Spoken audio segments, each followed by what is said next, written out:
Presiden Joko Widodo meminta untuk dilakukan percepatan terkait pengadaan rapid test sebagai langkah antisipasi COVID-19 di Indonesia. Sejumlah rumah sakit pun disebut Jokowi sudah disiapkan khusus untuk merawat pasien COVID-19. Lalu bagaimana teknis pelaksanaannya? Kita terhubung melalui sambungan telepon dengan juru bicara Presiden, Fajrul Rahman. Selamat sore, Mas Fajrul. Selamat sore Mega. Ya, Mas Fajrul, Presiden menyebut rapid test dilakukan sore ini di wilayah Jakarta Selatan. Apa yang menjadi pertimbangan utamanya? Pertimbangan utama tadi disebutkan sebenarnya karena dianggap wilayah yang cukup besar terdampak dari COVID-19 ini. Seperti itu. Ya, disebutkan juga ada 1 juta test kit yang akan diadakan. Apakah semua ataupun seluruh test kit ini sudah ada di Indonesia? Penyiapan segala sesuatunya memang sekarang sedang dalam proses dan itu semuanya disiapkan oleh Kementerian Teknis. Ada yang dari BUMN, kemudian juga ada yang semuanya di bawah koordinasi dari Pak Doni Monardo. Jadi secara teknis yang akan menjawab adalah nanti Pak Doni Monardo tentang kesiapan terkait dengan obat-obatan maupun juga test kit yang diupayakan nanti secara massal, secara meluas begitu. Oke, Mas Fajrul, tapi kita tegaskan kembali, artinya sudah ada berapa rapid test yang sudah ada di tanah air dan siap untuk digunakan hari ini? Semuanya sebenarnya akan bisa langsung dijawab oleh Pak Letjen Doni Monardo. Saya tidak mau mengambil posisi yang menjadi kewenangan dari beliau.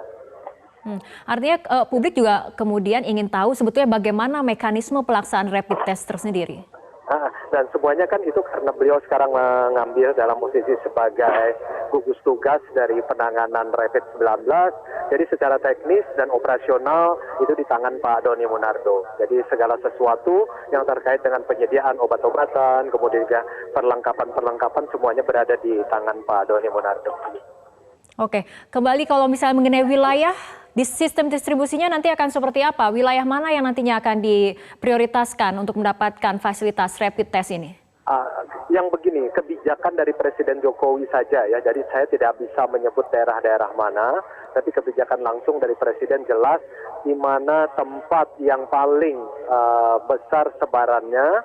Nah, itulah tempat yang akan lebih didahulukan sebagai prioritas dari rapid test, kemudian juga obat-obatan yang disediakan. Termasuk tadi kan Presiden sudah menyebutkan ada sejumlah obat-obatan yang juga sudah disiapkan untuk keperluan tersebut begitu. Oke, tapi mengenai screening yang akan dilakukan oleh rapid test ini artinya kan akan memperluas deteksi dini COVID-19, artinya juga harus ada fasilitas-fasilitas lain yang juga dipersiapkan seperti rumah sakit rujukan, tenaga medisnya sendiri, kapasitas laboratorium, penanganan sampelnya akan seperti apa. Apakah ini juga sudah disiapkan kebijakan-kebijakan di sektor-sektor ini? Kebijakan yang sudah diambil oleh Presiden Joko Widodo itu adalah misalnya menggunakan Wisma Atlet yang waktu itu digunakan oleh Asian Games, nanti akan disediakan itu hampir 22.000 lebih tempat tidur. Tapi yang sementara hari Senin ini bisa dipakai dalam jumlah yang cukup besar sekitar 1.800. Kemudian nanti sekarang juga sedang siapkan yaitu Pulau Galang di Kepulauan Riau yang juga akan dipakai untuk upaya menampung mereka yang terdampak COVID-19. Kemudian pemerintah juga menyediakan dana yang dipakai untuk menangani mereka-mereka yang terkena atau terdampak dari COVID-19 tersebut. Dan selain itu juga BUMN kan juga sudah membuka kesempatan untuk kepada relawan seluruh Indonesia yang bisa nanti dipakai atau dipergunakan dalam upaya untuk memenuhi keperluan-keperluan di Wisma Atlet maupun di Pulau Galang. Oke, Mas Fajrul, di segmen berikutnya kita akan membahas mengenai pernyataan Presiden mengenai pengadaan obat Avigan dan juga kloroquine seperti apa pengadaannya. Kita akan lanjutkan, tapi kita ikuti jeda berikut terlebih dahulu. Pemirsa, kita lanjutkan kembali perbincangan masih bersama juru bicara Presiden Fajrul Rahmat yang telah tersambung melalui sambungan telepon. Mas Fajrul, tadi dikatakan mengenai kesediaan Wisma Atlet untuk menjadi rumah sakit nantinya menangani pasien COVID-19. Kapan kemudian Wisma Atlet ini akan segera dioperasikan sebagai rumah sakit?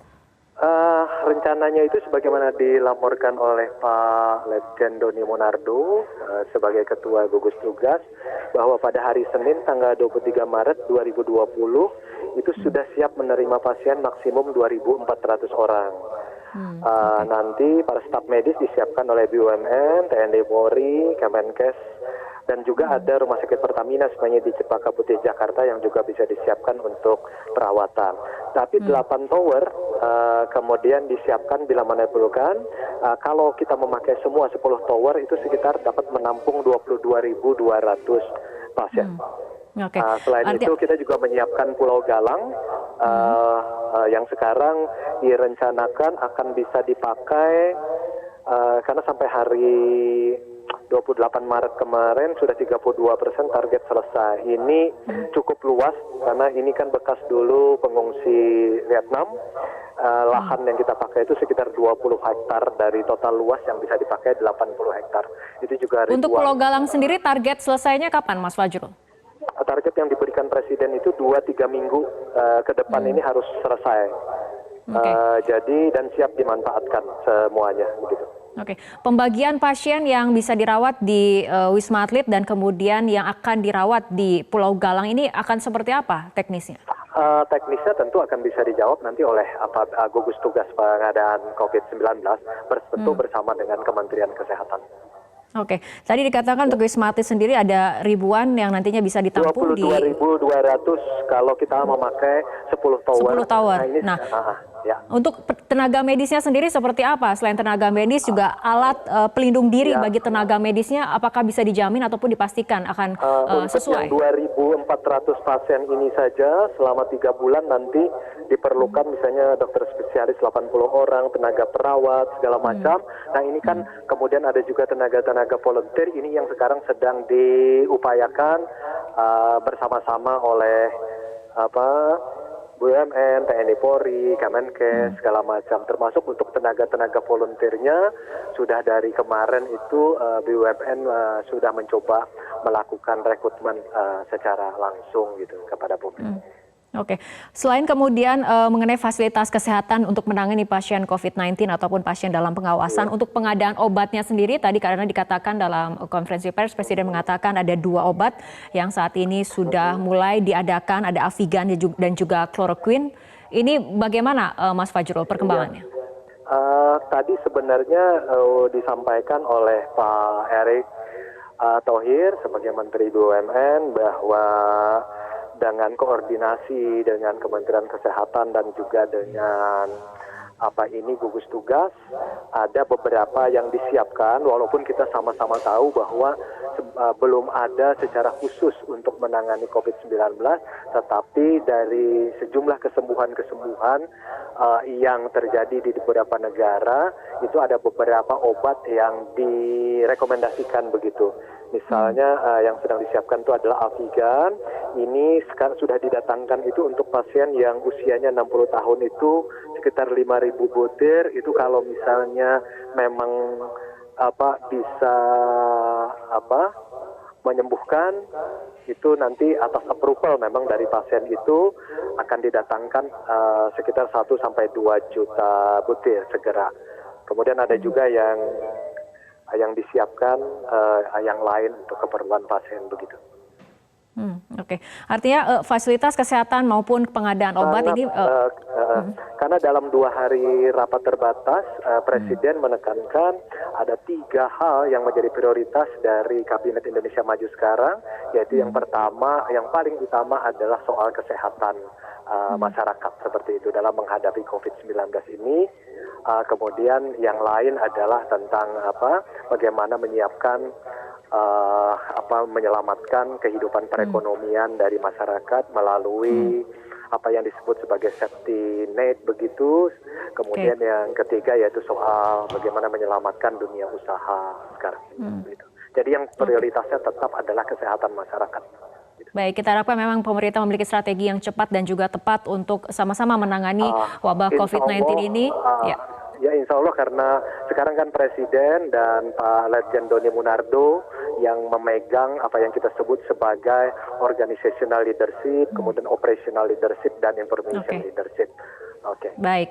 Terima kasih Mas Fajrul Rahman, juru Terima bicara kasih Presiden, banyak. telah berbincang bersama kami dalam Prime Time News untuk kali ini. Semoga kita bisa melewati masa-masa sulit ini bersama-sama ya, bergotong Betul, royong. setuju.